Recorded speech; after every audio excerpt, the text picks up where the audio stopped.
Hi everyone, this is lecture 10 in POS 201, Introduction to Political Theory, and it's the second lecture that we have on utopian political thought and the utopian novel by Edward Bellamy, Looking Backward. And here you'll see a very old cover of Looking Backward, in which you see Julian West, the main character in Looking Backward, literally looking backward. On one side of the front cover, you have the kind of shining new city, very futuristic, and then on the other side you have kind of the old society. You see the big smokestacks, and what's really important to notice there is all the people out in the streets, and you see a banner, right? This is supposed to represent the labor troubles that that we were talking about last time. So kind of a really interesting image from the cover of Looking Backward. So what we're going to talk about today, we'll talk about the remaining aspects of Bellamy's utopian vision for the economy. The portions of the book which you read for today deal with a number of different things. Primarily last time we were kind of looking at the productive side of things, how products were going to be produced, how the industrial labor force was going to be organized. In the sections for today's lecture, Bellamy moves into consumption, so people actually buying things and consuming products, and also talks a little bit about central planning, the idea that instead of having numerous shops and kind of corporate entities that are responsible for providing people with the goods that they need, this is all going to be organized under what's called central planning. And he talks about how you would do that, and what he thinks would really be the ease with which central planning could be organized.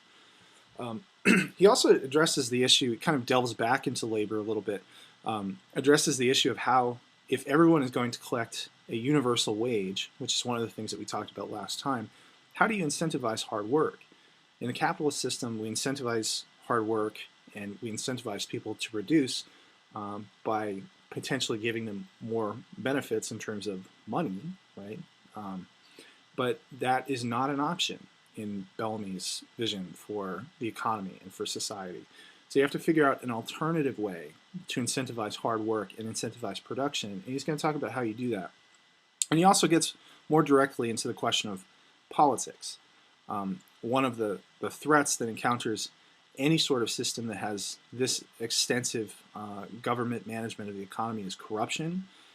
And Bellamy's going to deal with that. He's going to deal with the question of corruption and what really the role of law and politics is going to be in this alternative vision of the future. We'll also talk about the distinction between revolution and evolution in achieving these reforms. Bellamy's vision is very much an evolutionary one. We talked about this a little bit last time as well, but he thinks that society will not achieve these reforms via revolution, as Marx thought, but he thinks that gradually we will kind of evolve socially and achieve these reforms. And we'll talk about that a little bit as well. We also delve into Mr. Barton's sermon, which is this interesting little chunk of Looking Backward, which really, as I said, I think this is essentially Bellamy talking to us. He kind of implants himself in the latter half of this novel, and it's really kind of Bellamy's own view of society and the need for some sort of utopian alternative. And then we close with West's return to the 19th century. You'll notice that return there is in quotation marks, and there's a good reason for that. And the transformation he undergoes. We'll kind of assess Julian West's transformation throughout the course of this novel, and I'll offer some closing thoughts on the novel. Ultimately, you can take away from this book whatever you want to take away from it. You may think it's just kind of interesting but useless. You may think it's dangerous. You may completely disagree with Bellamy in terms of his optimism and his idealism, but at the end of the day, I think there are some important aspects of this novel that we should think about in terms of not only understanding history and understanding Bellamy's own time, but thinking about our own time and the challenges that we face today with regard to how we want to structure our economy, how we want to structure our society and our political system. So, like I said, we'll start off with this shift towards consumption. We've looked at the productive side of things. We've looked at how the labor force is going to be organized. But Bellamy also deals quite extensively with consumption. And consumption is going to be significantly reorganized in this new society, this utopia which he's creating. So one of the first things that West notices when he begins to travel around Boston a little bit, begins to kind of walk around and investigate this society that he's now found himself in, is the fact that there used to be rows upon rows of stores and banks, these private economic entities in certain sections of Boston. It's funny too because he mentions certain areas of Boston that still exist in that respect. You still go to the financial district of Boston, and it is now occupied by skyscrapers, right? Very large buildings that house private banks and financiers and lending houses, and it's pretty much the same area. I mean, it's geographically the same location, so that hasn't changed. But when he begins to travel around in the 21st century in Boston, he realizes that these rows of stores and banks are gone. And he starts to think about why perhaps they've disappeared. Well, because essentially all of the shops and stores and banks are now publicly owned. They have become what is called collectivized. Collectivization essentially means that we've taken all the different privately owned individual enterprises and we've centralized them into a single economic enterprise which will be administered by the state and technically owned by the people. So, we talk about public ownership. That's what we mean, is that the state technically owns all of these different private entities. So now, instead of having an array of different shops, right, every ward, which is essentially like a county, is going to have different ward shops, and they're all going to be linked to what's called a central storehouse. So there's only one central storehouse for each ward. It's just basically a large warehouse where any of the products that you consume in the ward shops are going to be located.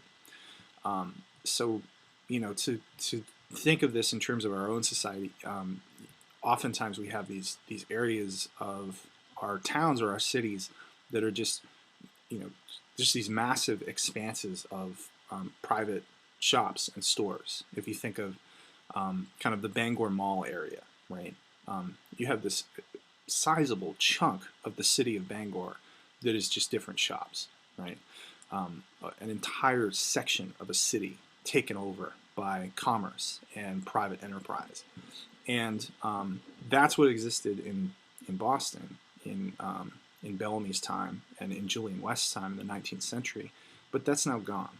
There's a single kind of centralized location for consuming products, getting the things that you need, and it's broken up into this ward shop versus storehouse system. Okay. Now you go to these ward shops, and every ward is linked to the central storehouse, and they have samples of all the goods for purchase. So Julian West actually does this. He actually goes to these places and experiences what consumption is like in the new society. You fill out your order. It's transmitted via a tube to the central storehouse. Right? They have these pneumatic tubes. Whenever I read this section, I think of the Jetsons, where everything is transmitted through these tubes, even human beings, and they ship it back to the ward shop for you. You pick it up in a matter of minutes. All of this happens with relative ease, relatively instantaneously. In terms of paying for things, in terms of how individual consumers are going to pay for their products, they use something which is strikingly similar to what we have today what we call a debit card, right? You essentially have this card which is linked to your share of the country's national income, right? And everyone has an equal share, and any of the products which you purchase, any of the things which you buy, the cost of those products is going to be deducted from your share of the income. So your debit card will be, it will be noted that you've made this transaction, that money will come out automatically.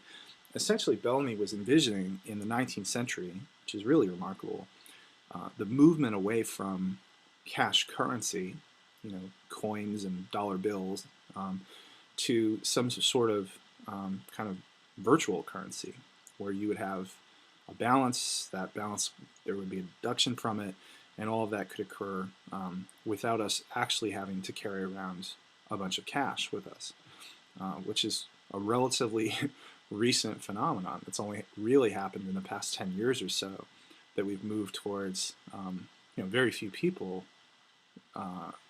these days carry around lots of cash with them, but they do have ways to access their money.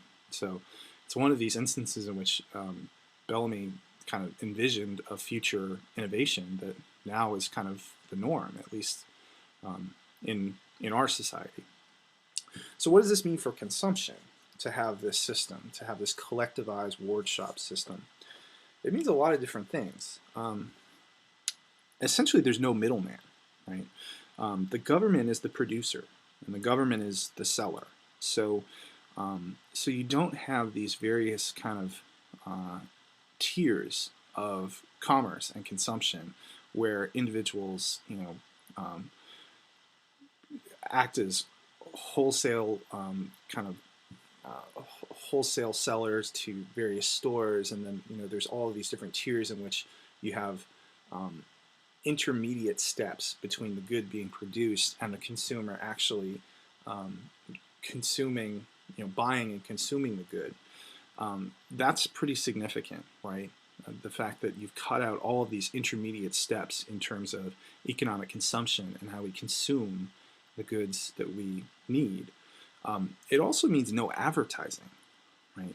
The whole idea of advertising is that there is competition between numerous producers. And so producers spend all of this money on advertising to make consumers aware of their product, and also to try and instill within them the idea that their product is better than the products of competitors. And you've kind of removed that, the need for that, by switching to a single producer and a single seller, which is going to be the state. So another thing that Bellamy notices about his society is that all of the billboards, all of the advertising, all of the different ways in which capitalist producers were trying to make their consumers aware of their products, that is gone as well. We've removed advertising from the equation. And potentially, and this is debatable, it ultimately comes down to your own perspective, but potentially you've removed an important incentive for consumerism.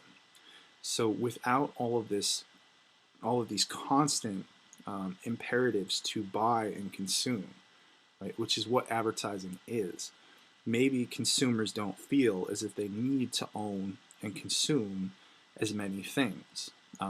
Many people, many Marxist thinkers in particular, argue that advertising is really a form of psychological manipulation, and it implants within the individual and within the consumer the idea that you need to have certain products, you need to have certain things. So, 15 years ago, none of us knew that it would be an absolute imperative that you need to own an iPod. We simply didn't have that need. That wasn't conceptualized as a need for us, that this is an essential product that you should own. And over time, we see that need implanted in individuals via very sophisticated advertising techniques. Cell phones have become almost ubiquitous. Almost everyone has some form of cell phone. And that is a need which has been created. Human beings existed for a long time without cell phones. They existed for a long time without telephones. Now, at least in our society, it's understood that you need to have a cell phone. And in part, that's because of the appeal of this new technology and the fact that it makes our lives easier. But as cell phones become more sophisticated and do more things for us, we see just an enormous effort to convince people that, yeah, even the cell phone that you currently have is obsolete, and you need to buy a new one. You need to engage in a further active consumption. You see the plans for cell phones. I remember my first cell phone. I think the plan that I had, and I was a relative latecomer to owning a cell phone, but I think the plan I had was about $30 a month. Now with smartphones, with data plans that you need to have, if you're going to have a smartphone, it's significantly more. It's $80 a month. Some people are paying as much as $100 a month. It's this idea of ramping up our consumption, and the means by which you ramp up consumers' taste for certain products is advertising. But that doesn't exist in this utopia. Advertising in the form of many producers competing for a limited number of consumers simply doesn't exist because of how they've structured the economy. Right? So that's another important thing which has changed with regard to this society. Also, you have a centralized system of pricing. So there's not a great deal of variation among different producers and sellers in terms of the price of a good.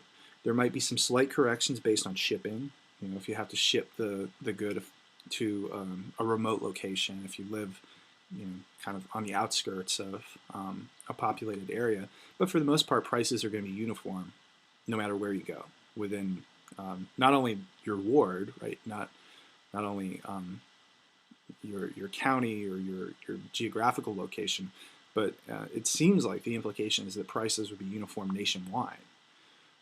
Which again, I mean, that's going to change the way that consumers shop.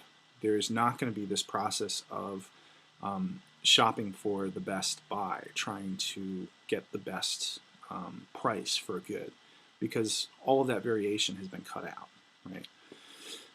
And every good, when you go into the ward shop, every good has a tag, which has a uniform statement about the good, about its attributes, the quality of the good.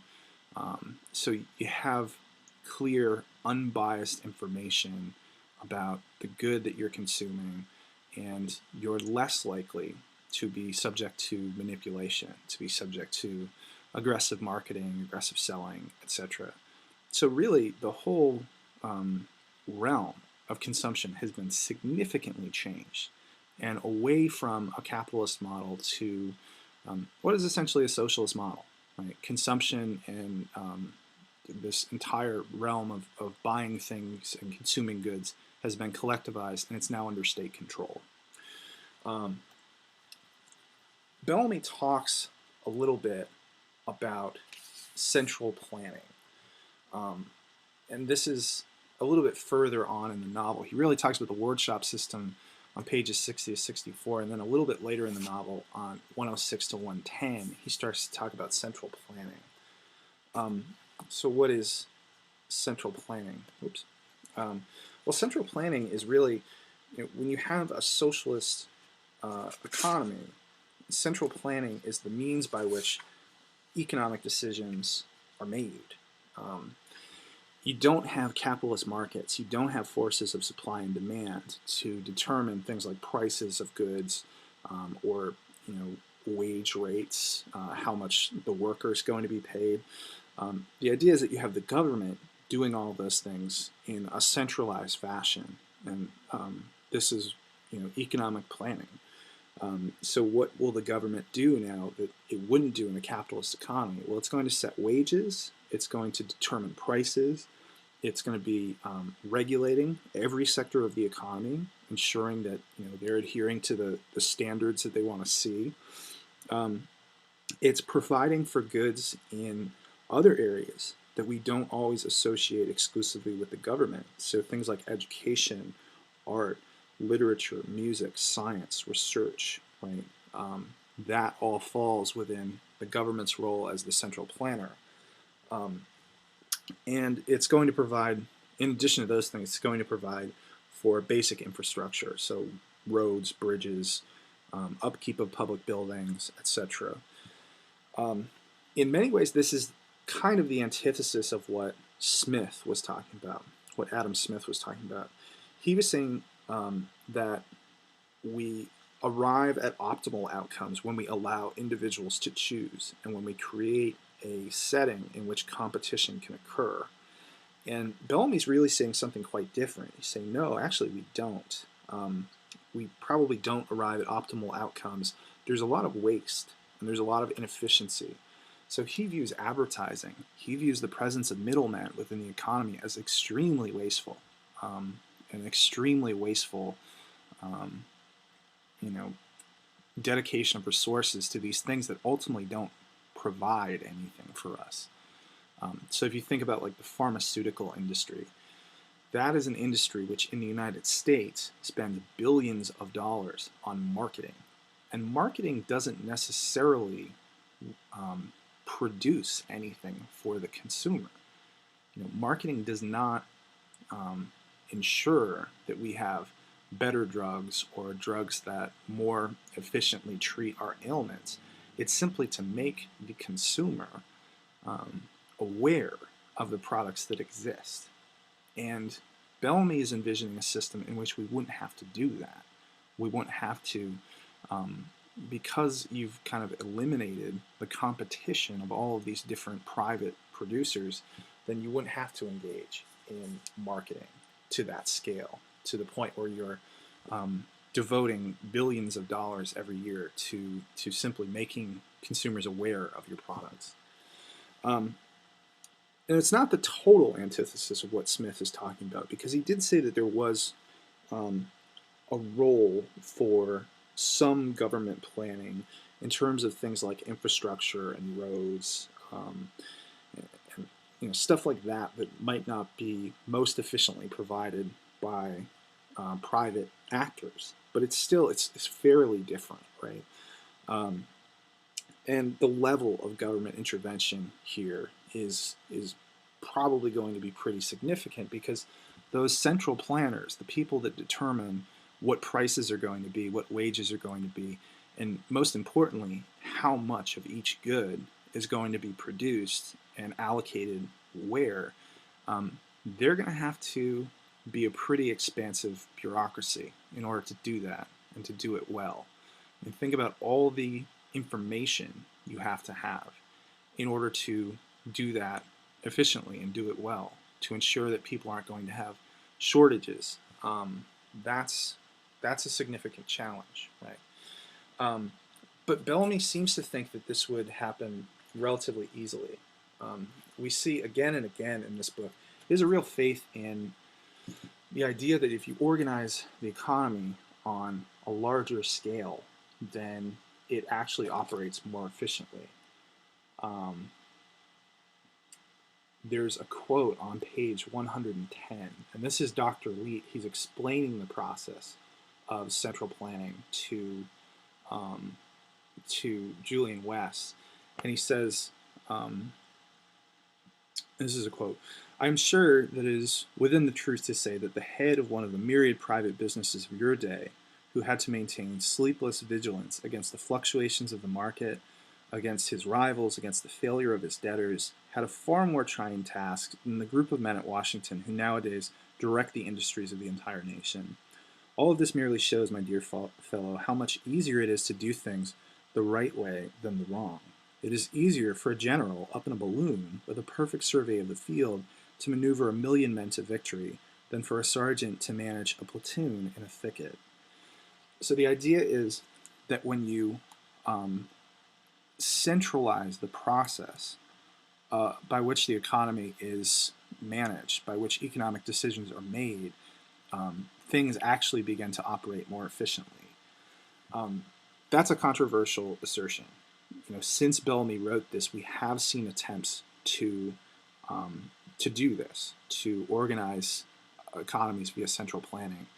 And sometimes there are successes, sometimes there are catastrophic failures when you try and do that. It's problematic because the examples that we see in actual human history have oftentimes been corrupt, oftentimes been very kind of self-interested regimes. Like the Soviet Union tried to do this, tried to engage in central planning, and sometimes didn't do it very well. And one of the recurrent features of Soviet life were shortages of essential products because the central planners made bad choices, or simply didn't produce enough, or perhaps the quality of what they were producing was not good enough. They focused on quantity as opposed to quality products. So central planning is a controversial idea, and most people today don't have the faith that Bellamy had, that you could do central planning and do it well. But we probably shouldn't assess the viability of central planning based on the regimes that have tried to carry it out, because they were dysfunctional regimes in a lot of ways. And so Bellamy would look at those examples and say, yeah, of course it didn't work, because these people weren't actually committed to the public good. They were committed to enriching themselves, or they were corrupt, right? So we probably don't have a good real-world case of central planning against which we can assess whether or not it would be viable, whether or not you could do it on a grand scale. Another key question that Bellamy is going to deal with in this section is the question of incentives and how you incentivize production under this system.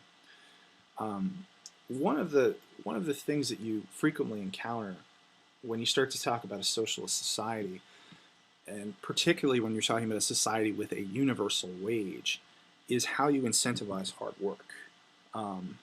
So people look at a proposal like this, and they say, well, if everyone earns the same wage, what incentive is there to be great? How is one rewarded for doing fantastic work or really working hard if all they can hope for in terms of money is that universal wage, and that universal wage never changes? And again, this was something that we encountered in the old communist societies.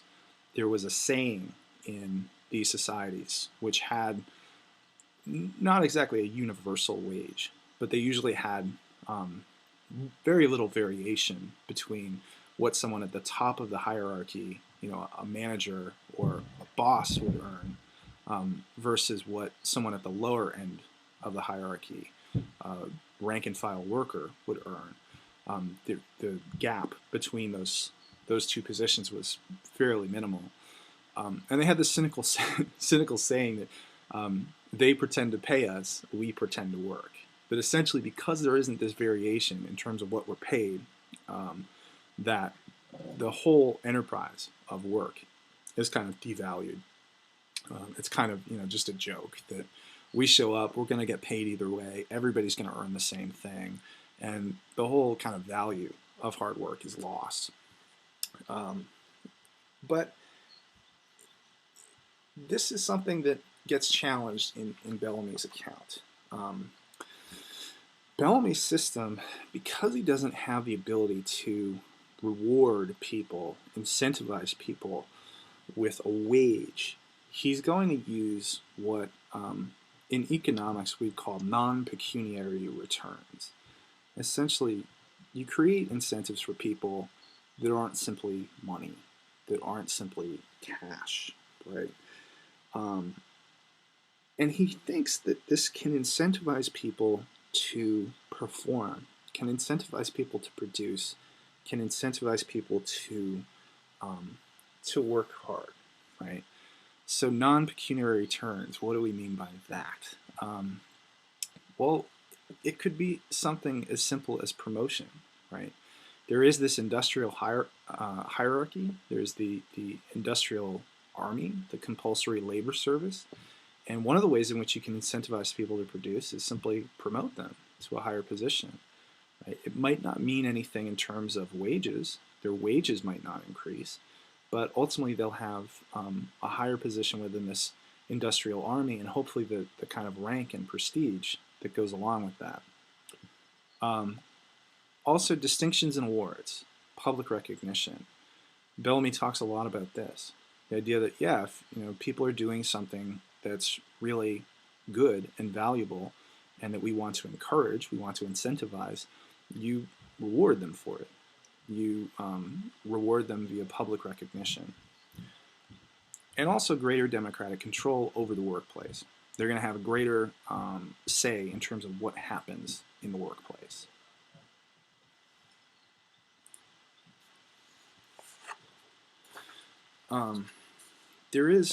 Actually, we'll go back to this for a second. When he's talking about promotion, he talks about these different badges that we would reward to workers to accompany their promotion to a higher position in the industrial army. And you would have essentially kind of like a first class, a second class, a third class. And the badges would be made of different metals. The first class would be gold, the second class would be silver, the third class would be iron, right? And promotion would mean not simply a more authoritative position, right? So it's not simply like moving up from a rank and file worker to a management position, but it's also accompanied with a greater say in terms of what happens in the workplace. Again, this idea of greater democratic control. But that whole idea of three classes of workers and a gold, a silver, and an iron is a clear reference back to Plato's Republic, right? Essentially this idea of a hierarchy that people are going to reside at different places within this hierarchy. That's a nod to Plato's Republic. Now, Bellamy's utopian society is very, very different than Plato's Republic. There is a greater degree of social mobility. It is a democratic society. It is one in which the input and control over decision-making by individuals is valued. It's not feared, as it was in Plato's Republic. But it's interesting that he kind of nods back to Plato, because he does recognize that really this whole tradition of utopian theorizing and thinking about the ideal as a guide for what we have in our society today, he's kind of in that same tradition. So there is this kind of this nod back to Plato and the Republic, because he recognizes that he's working in that same tradition. So this brings us to politics, and it brings us to really some of the key concerns that accompany the government having such an expansive role within the economy, and that is corruption and law and politics, right? So if you're going to have the government managing the economy to this extent, how do you ensure that they're going to do a good job of it? And if they're going to have a say over things like who gets admitted to what university program, or who gets what profession, or what products are going to be featured, or how much those products are going to cost, how do you ensure that the government doesn't become corrupt? The government doesn't begin to enrich itself off of that control that it has over the economy and over the planning and decision-making associated with the economy, which is something you encounter in any society that has this sort of system. It was a huge problem in the old communist societies, this endemic problem of corruption, because government bureaucracies manage so much of the day-to-day decisions of the economy that they could potentially enrich themselves by helping people out with cushy jobs, or granting some benefit to a friend or a family member. So it's a real concern anytime you start to talk about a system like this. But it's not a concern in Bellamy's Utopia. First off, he starts talking about government intervention, and he says to Dr. Leet, he says, I have to imagine that this system involves a vast increase in the scope of government intervention. All of these things that used to be done by private actors, all of these things that used to be done by private corporations, you know, producers, consumers, all of them have been replaced by the government managing that role. And so this sounds like we have a massive government. We've just kind of vastly increased the scope of government intervention. And Dr. Leet says no. He says, I could understand how you'd think that, right? It does, from your perspective, it probably sounds like a massive increase in the scope of government intervention, but it really hasn't. The government has increased its role in certain aspects of our lives, dealing with the management of the economy, but there have been trade-offs. And there have been other areas in which the government has increasingly kind of stepped down its role, ramped down its role in shaping and determining what we do in our lives. One of those areas is a focus on criminality and policing society. He says this is greatly reduced in this society.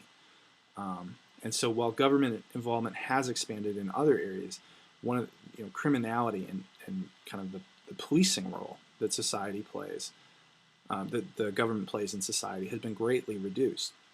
And that's because this is a society with limited crime, very limited crime, and very limited corruption. And he argues that that is because the economic incentive to engage in crime and engage in corruption has been eliminated.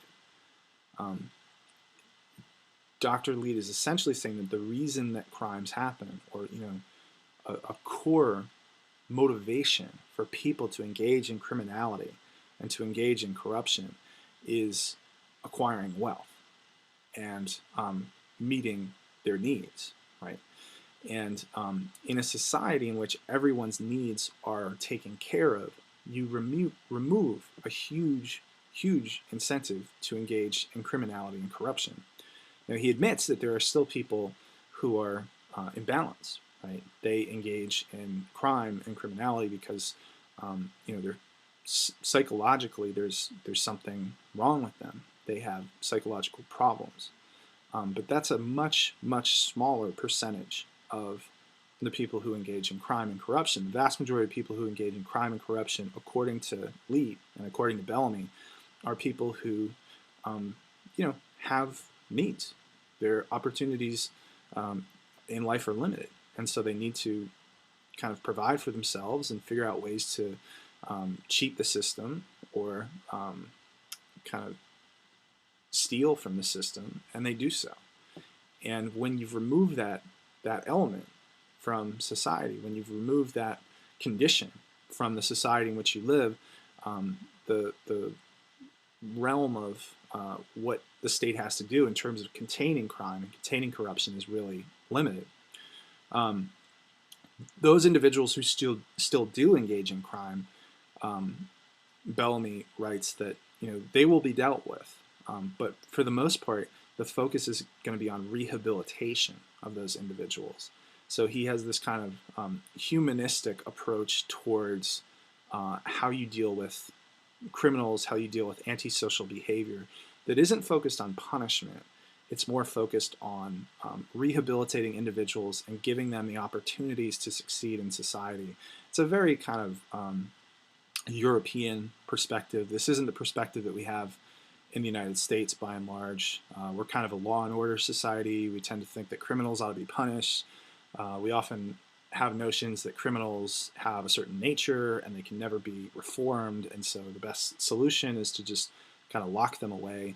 And Bellamy has a very different attitude towards crime and criminality in that respect. So because of that, right, if we extend this upward, so at the most basic level, we're talking about fewer police officers, fewer criminal defense lawyers, right? Just very little needed to fulfill kind of the enforcement mechanism. But it also means that you need very little in the realm of law and the judiciary. There is going to be some kind of Supreme Court type judiciary edifice that's going to deal with ensuring that the society, the government remains committed to its founding principles, But really the day-to-day business of law, the day-to-day business of the judiciary is going to be fairly limited. There's a legislature. Basically, they don't meet very often because there's not much that they have to enforce in terms of law and create in terms of law, because all of these incentives to cheat the system, all of those instances in which people would find a way to engage in corruption or benefit themselves in some way, those incentives have been eliminated. And the scope of politics as a whole has been largely reduced. There are political offices. They're largely linked to the industrial army. Right? Those positions in terms of decision-making power are going to be linked to one's position in the industrial army and your performance and how you've served within the industrial army. So the argument is that essentially at the whole, even though the government is going to step up its role in terms of intervening in and regulating the economy and actually engaging in the productive act and engaging in the selling of the goods, that it's not going to result in a vast increase in the scope of government intervention, because once you start to take care of your society and once individuals are not left to their own devices in terms of taking care of their own needs, then this focus on criminality and policing can be ramped down. And I don't know, if you're looking for kind of like a real world example of this, I haven't read this article. I saw some references to an article about Germany. It said something to the effect that the entire German police force, all of last year, used 33 bullets or something like that, right? That's the idea that, well, one, in Europe, you have most officers do not carry weapons, or they don't carry firearms. They carry various forms of non-lethal weapons. So in part, that explains that. But it's also a different attitude towards crime and law enforcement. And in general, what we see is in societies that have a more equal distribution of wealth and a more expansive welfare system, in which individuals' needs are taken care of, there's less inequality between the upper tier and the lower tier in society. You see far less violent crime. The United States, as wealthy as we are, we also have a very uneven distribution of wealth, and we live in an incredibly violent society. We have a lot of violent crime relative to other advanced industrialized countries in the world.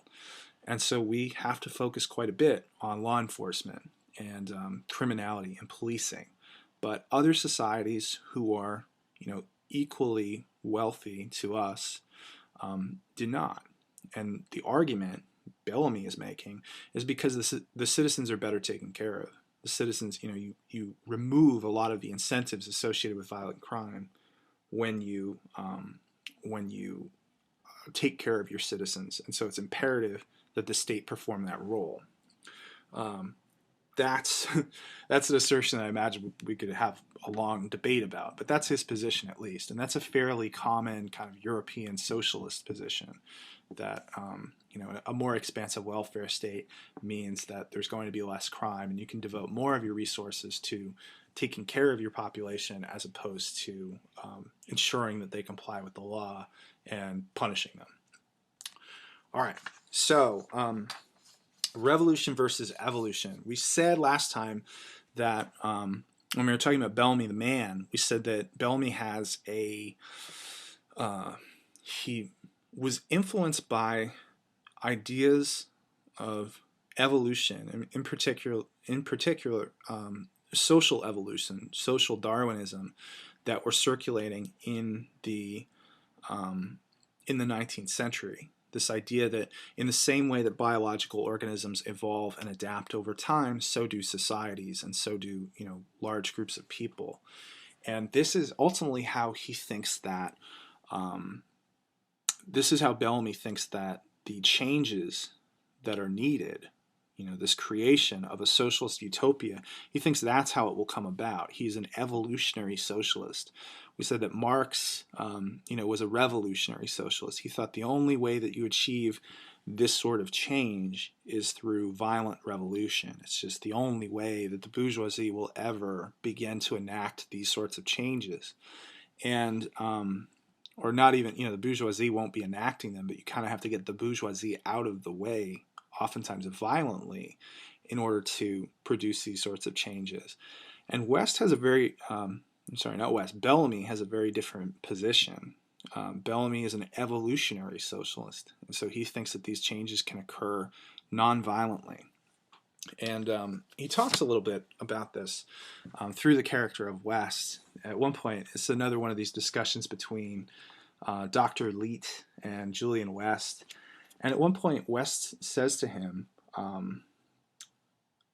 he kind of has this assumption that as he's looking back on his own time, as he's looking at the 1880s, he kind of has the assumption that these changes that resulted in a socialist utopia were initiated by socialist revolutionaries.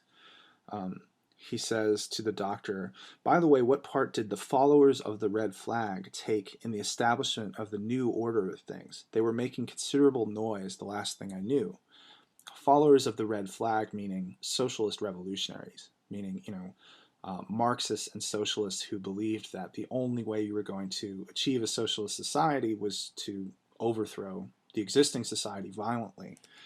And again, Dr. Leet says no. He says they had nothing to do with it except to hinder it, of course. They did that very, very effectively while they lasted, for their talks so disgusted people as to deprive the best considered projects for social reform from a hearing. The subsidizing of those fellows was one of the shrewdest moves of the opponents of reform. So what is Dr. Leet saying there? One, he's saying that the violent revolutionaries were actually an obstacle to the changes that needed to take place. And he's actually asserting that the violent revolutionaries, the people calling for socialist revolution, were paid by the great monopolies. They were paid by the wealthy industrialists, the big businessmen who did not want to see these socialist changes take place, which is, that's not true. That never happened. There were various attempts in the 19th century to discredit socialism and to paint socialism as an inherently violent, inherently scary thing, to kind of discredit some of the reforms that it was calling for. But they were never on the payroll of, large monopolies. But here, we gain a sense of Bellamy's sense of socialism versus maybe Marx's sense of revolutionary socialism. Bellamy thinks that those people who are calling for violent revolution are ultimately, they're an obstacle to what needs to take place.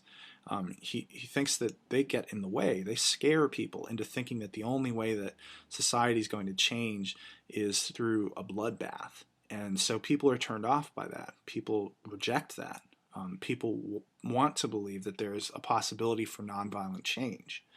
And so he has this very evolutionary perspective. He thinks that socialism will come about by people just recognizing that it's the most enlightened, best form of society that we ought to have.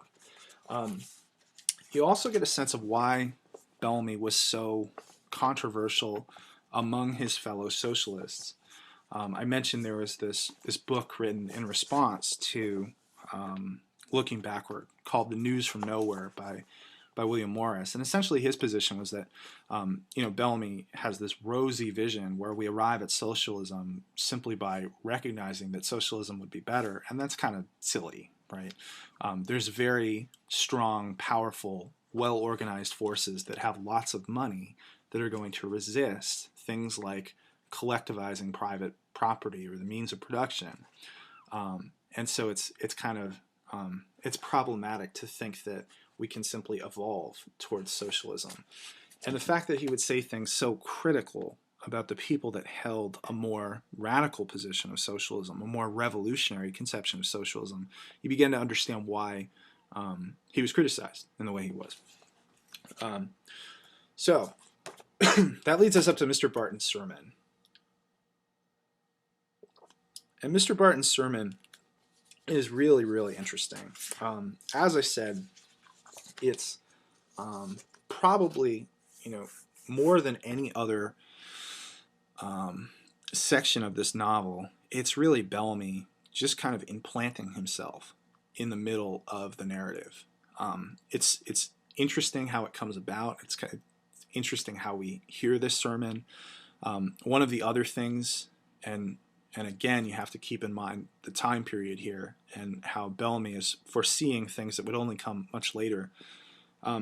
But Bellamy had this notion that music, news programs, sermons, public information would be piped into the home from some sort of central source. Now, this predates radio. This predates television. It predates the internet. But he had this notion that you were going to be able to, push a button in your home and you could listen to, a certain symphony or a certain piece of music, public announcements, news, etc. So essentially, he's imagining what would become radio, and it almost sounds more like he's imagining what would become radio on demand. It sounds like he's imagining, Pandora or Spotify or some sort of service like that, as opposed to simply the transmission of certain programs at certain times of day. And that's how we come to hear Mr. Barton's sermon, right? This is a sermon that's piped into the home, and we hear this voice, which they devote about a dozen pages to Mr. Barton and his sermon. And it's kind of interesting, too, that if you're thinking about Bellamy implanting himself into the novel, kind of introducing this monologue, that the voice comes from outside, right? It's implanted into the novel via this new piece of technology. So I really think this is, to a certain extent, this is a monologue by Bellamy that through various creative devices, he's found a way to just kind of insert it in the middle of the novel. So Bellamy's inserting himself here. Another interesting thing to note is that this is a sermon. And it tells us something interesting about Bellamy. Bellamy was an extremely religious guy. Marx was not. We said that Marx was he was of Jewish descent. His family converted so that his father could practice law, right? But Marx himself was an atheist. And he was extremely, extremely critical of religion. He thought that religion was a force that was used by powerful individuals to essentially kind of calm them into submission. His notion with religion was that he very famously called it an opiate for the masses, an opiate of the masses. He thought that by reorienting people who were suffering and who were experiencing injustice, by kind of shifting their attention to the afterlife, that we were diverting them away from pursuing justice and pursuing some sort of redress for injustice that they suffered in contemporary life, right? So the working class, if you feed them a bunch of what Marx would say was religious nonsense about an afterlife, they'll forget about the fact that they're oppressed in the present day. They'll kind of suffer that, they'll endure that, and they'll say to themselves, well, this is simply the price that I have to pay to gain entry into the kingdom of heaven, right? He viewed it as this anti-revolutionary force that kind of just quelled people into submission, an opiate, right? Just kind of puts people into this fog where they're not going to resist the evil, cruel aspects of their society. Bellamy completely disagreed with that. Bellamy thought that religion was essential. And his socialism is, in interesting ways, it's kind of rooted in his religion. It's rooted in his Christianity. He considered religion to be an essential force for solidarity if the working class was going to get together and it was going to rise up against the oppressive situation of the 19th century, there had to be some force tying them together. There had to be some way in which they recognized that they were, they shared a certain commonality with one another, a certain solidarity. And he thought that religion could function as that force. It could be kind of the glue for a workers' movement. And he also used it as kind of a rubric for examining the injustice of his own society. He, like I said, he grew up in Chicopee Falls. Chicopee Falls is a mill town, or at least it was at the time, a mill town. And so you had these large mills, you had women working there, you had children working there, really unsafe conditions, really long hours, just a very nasty industrial life. And Bellamy would, see that. He would see that cruelty, he would see that injustice. And the means by which he would criticize it, the means by which he would say that this is unjust or inhuman, were his religious sensibilities, his Christianity. He would say this isn't the way that human beings ought to behave towards other human beings. They ought to behave with love and compassion and empathy for one another. And capitalism is destroying that, right? Capitalism in its industrial form in the 19th century is making us unchristian. It's making us, we're no longer concerned about one another. We just kind of exploit and abuse one another. So it's really interesting that this is a sermon, and that in and of itself tells us something about Bellamy and his socialism. But then there's the content of the sermon, right? And just a couple little selections that I think are worth reading, because they give you a sense of how Bellamy thought about his own time period. The first occurs on page 165, and essentially Mr. Barton is talking, the broader context for the sermon is he's actually referring to Julian West. He's referring to the fact that they've had this visitor from the 19th century, and he uses that as the basis to think about and compare the contemporary time period with what they experienced in the 19th century. So he's engaging in this kind of active comparison, and he's reminding his parishioners, the people listening to this sermon, of what the 19th century was like and how they've evolved past it. So he says, here he's dealing with essentially why the 19th century was so bad. This is on page 165. He says, "It was the sincere belief of even the best of men at that epoch that the only stable elements in human nature on which a social system could be safely founded were its worst propensities. They had been taught and they believed that greed and self-seeking were all that held mankind together, and that all human associations would fall to pieces if anything were done to blunt the edge of these motives or curb their operation. In a word, they believed, even those who longed to believe otherwise, the exact reverse of what seems to us self-evident. They believed, that is, that the antisocial qualities of men, and not their social qualities, were what furnished the cohesive force of society." Right? That's Bellamy speaking. Right?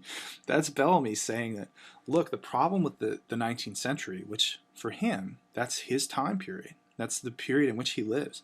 He says the problem is that we've constructed this account of human nature. We've constructed this account of what binds us together as humans. And it's founded upon what he calls the worst propensities of man, right? Greediness, self-seeking, just kind of self-interestedness.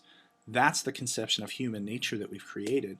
And that's humankind at its worst. That's our worst excesses. That's not our nature as human beings. We actually have this propensity to be social, to think about other human beings, to care about other human beings. And that's really human nature at its best. And so what made the 19th century so bad was that we founded our social systems, our economy, our political system on human nature at its worst, these negative characteristics of human nature. To kind of expand upon this, on 168, he talks about the fact that man is not inherently bad, right? He says the constant pressure through numberless generations of conditions of life which might have perverted angels had not been able to essentially alter the natural nobility of the stock, and these conditions, once removed like a bent tree, it had sprung back to its normal uprightness. So despite all of this, right, despite the fact that um, capitalism has ingrained upon our our being a certain self-interestedness, men still, humanity still retains that natural nobility of its stock, meaning that we do have this essential nobleness. We are basically good and caring if you allow us to be, right? And that hasn't changed. So when these reforms began to come about, as soon as you remove the structural incentives to be bad and to be wicked and to be greedy and to be self-interested, you start to see man return to that. Okay. And then there's this closing argument, which starts on page 170 and ends on 171. And this is Bellamy, I think, making an argument for utopianism and the inevitability of us eventually evolving as a society, eventually engaging in this social evolution. Mr.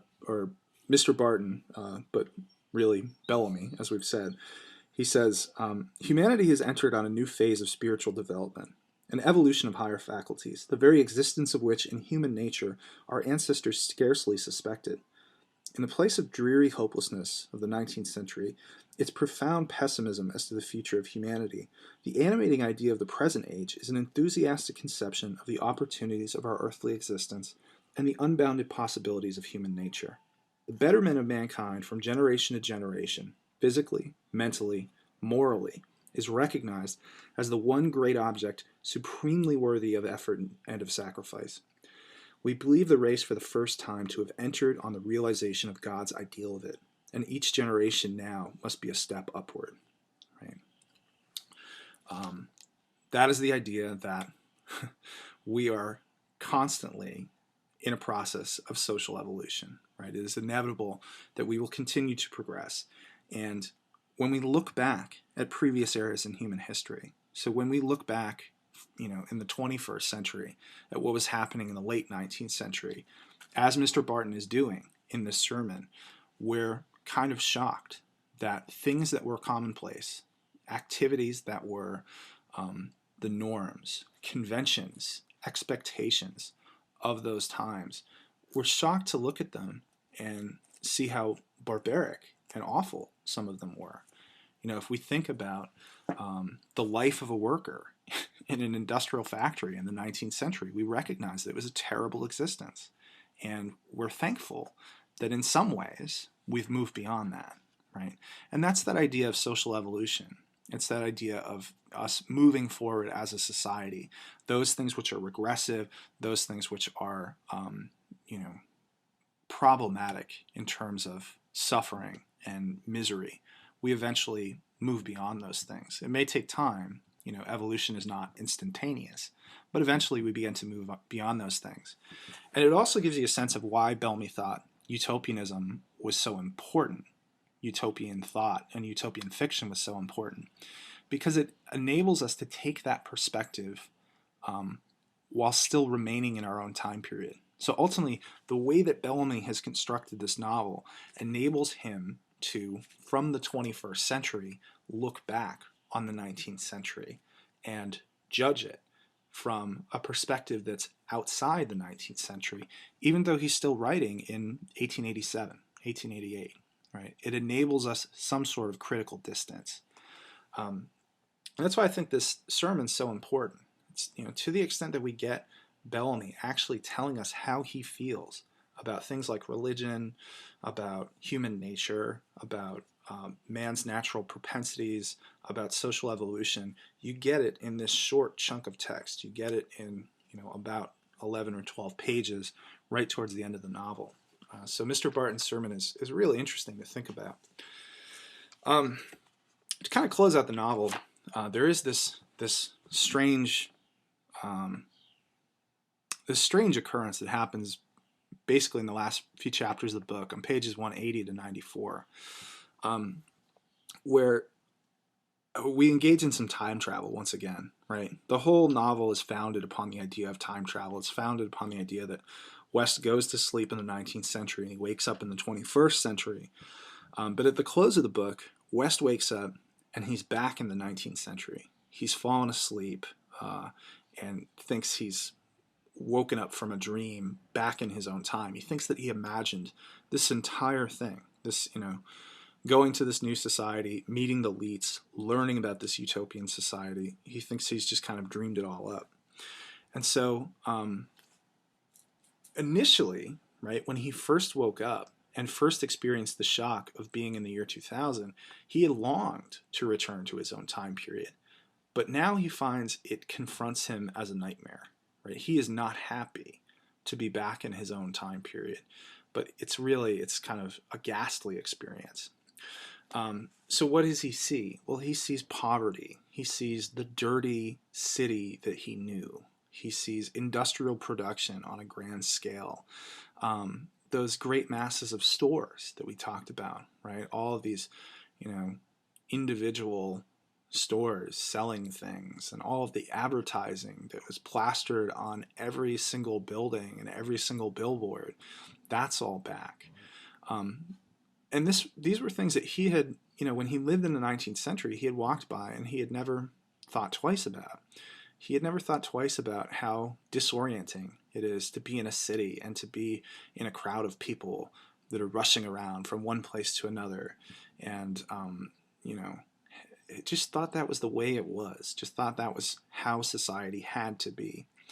And now he's looking back, he's looking at his own society, he's looking at the 19th century, he's back there.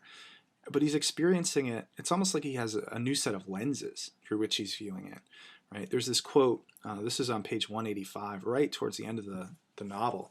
He says, "These mills and shops were so many forts, each under its own flag, its guns trained upon the mills and shops about it, and its sappers busy below, undermining them." Think about that quote, right? Competition is built into the capitalist system. You are supposed to have lots of shops. You're supposed to have lots of competitors. That's how you gain the best products. That's how you, according to capitalist theory, that's how you get the best products at the best price. You get this huge realm of individual choice that the consumer has within capitalism. And now he's experiencing this as essentially a form of warfare. He looks at the capitalist system of the 19th century. He says, it's so competitive. Everyone is so wrapped up in their own self-interest that we're essentially constantly engaged in this kind of slow-burning, subtle form of warfare against one another. It's just a horrifying experience for him, right?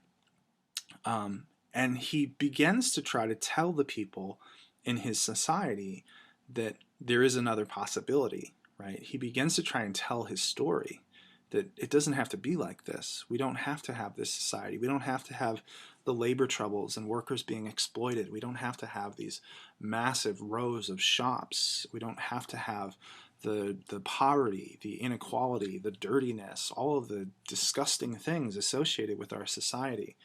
And unsurprisingly, he's received as imbalanced, essentially. I mean, they think that Julian West has kind of lost it. And eventually, when he starts to forcefully argue this, they really view him to be a danger. This is a guy that shouldn't be saying these things, right? He emerges back in his own time period, in his own position, in his place within society. He's a wealthy young man who has his whole life ahead of him, doesn't have to work, doesn't have to suffer, doesn't have to worry about any of this stuff.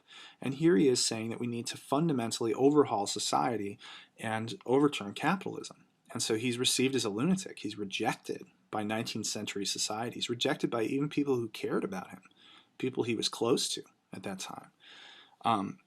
So it's an incredibly disorienting experience for him, and it's horrifying. I mean, he is really in agony. He is in misery.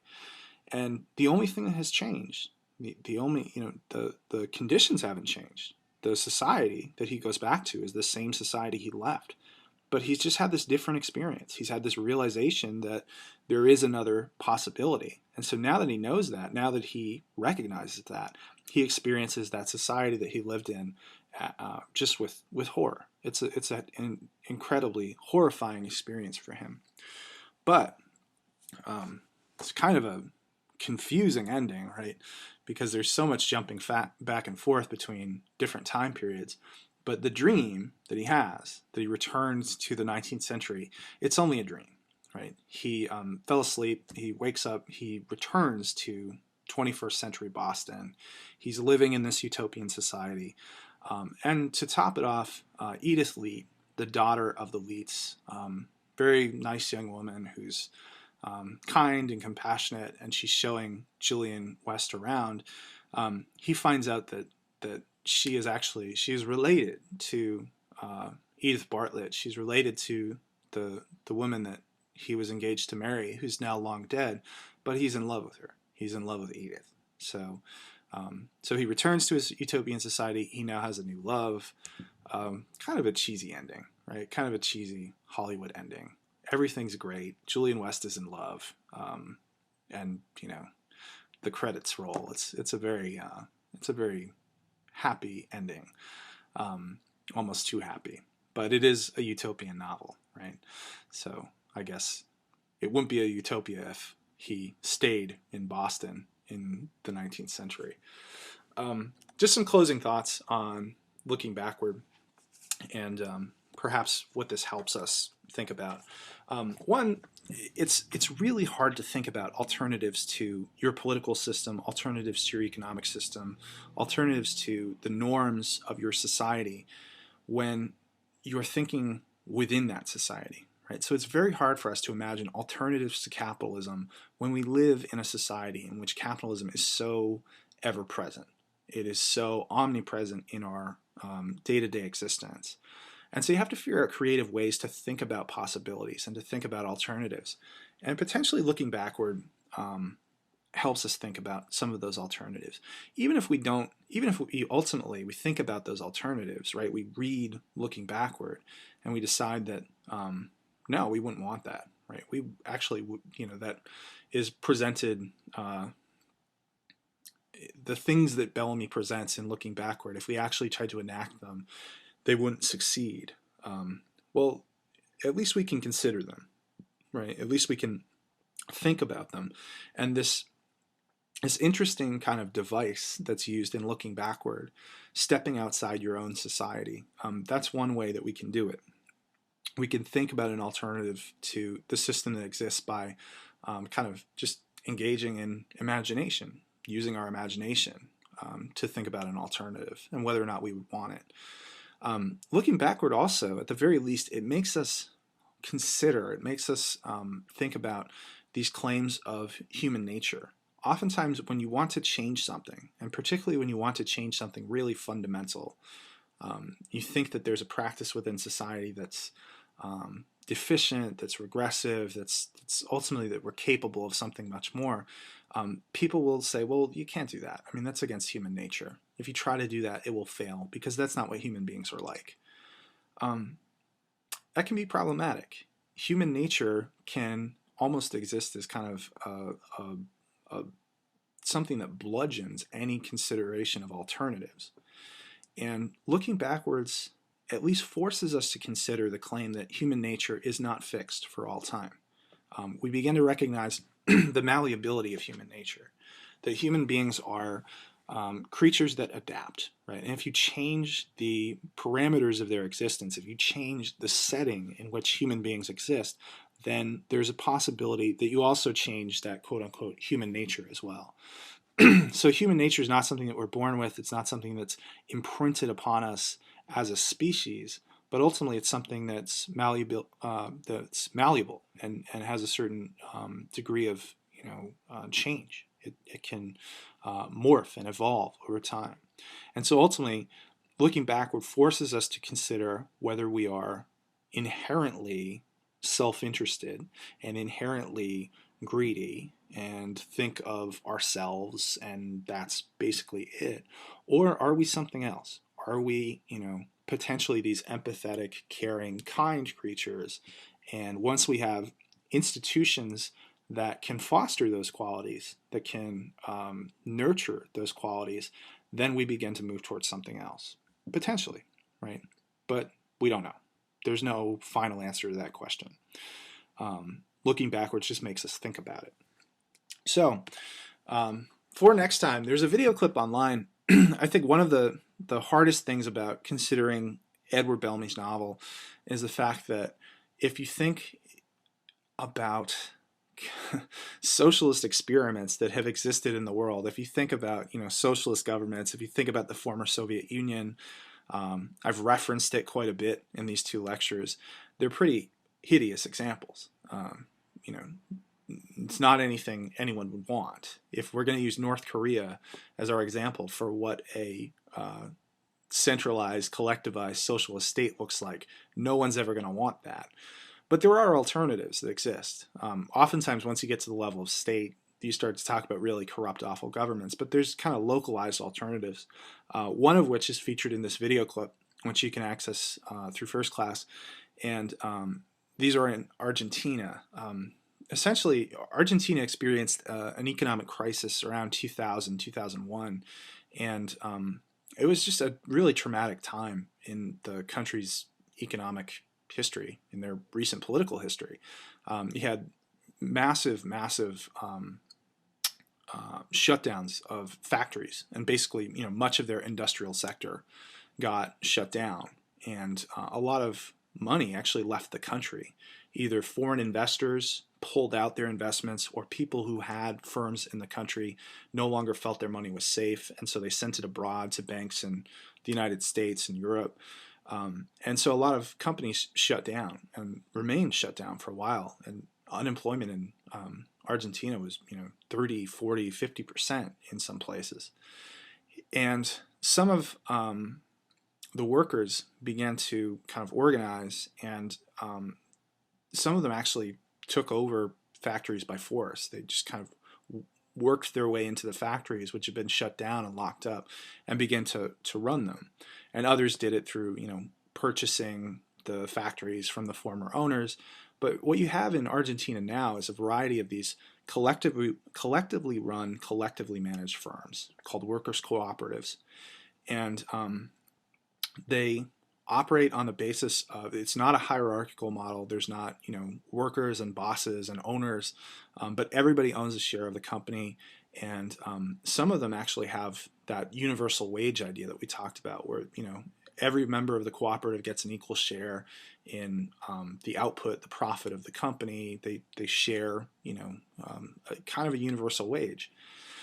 And some of them are doing quite well. It's a growing sector of the Argentine economy, and some of them have managed to turn around companies that were totally dysfunctional and totally falling apart to make them into functioning companies. So while we might be quick to reject something as grandiose as Bellamy, who he's talking about ultimately overhauling the entire national economy and replacing it with this cooperative system, there are elements of this system in place in various economies today, often on this kind of limited scale. So I think this is an interesting clip. It just talks about that process a little bit.